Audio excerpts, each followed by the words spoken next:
ദക്ഷിണ കന്നഡ ജില്ലയിലുള്ള ശ്രീ ധർമ്മസ്ഥല മഞ്ജുനാഥേശ്വര കോളേജിലെ വിദ്യാർത്ഥിനിയായിരുന്ന സൗജന്യയെ 2012 ഒക്ടോബർ 9-നാണ് കാണാതാവുന്നത്.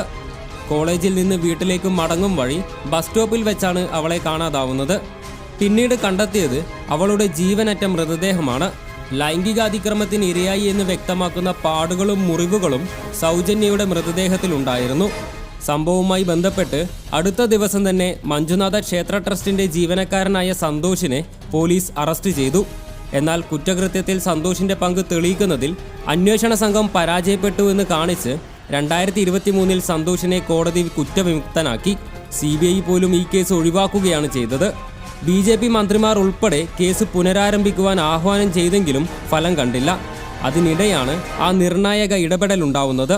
2025 ഫെബ്രുവരി 27-നാണ് കണ്ടന്റ് ക്രിയേറ്ററായ സമീർ തൻ്റെ യൂട്യൂബ് ചാനൽ വഴി കാര്യം പറയാതെ പറഞ്ഞത്. ഹെഡ്ഗെ കുടുംബത്തിൻ്റെ പങ്ക് എന്താണെന്നായിരുന്നു ആ വീഡിയോയുടെ ഉള്ളടക്കം. എന്തുകൊണ്ട് CBI അടക്കമുള്ളവർ സംശയത്തിൻ്റെ നിഴലിൽ നിൽക്കുന്ന ഈ കുടുംബത്തെ ചോദ്യം ചെയ്തില്ല എന്നും അദ്ദേഹം ചോദിച്ചു. അതോടെ സൗജന്യ കേസ് വീണ്ടും ഉയർന്നു വന്നിരിക്കുകയാണ്.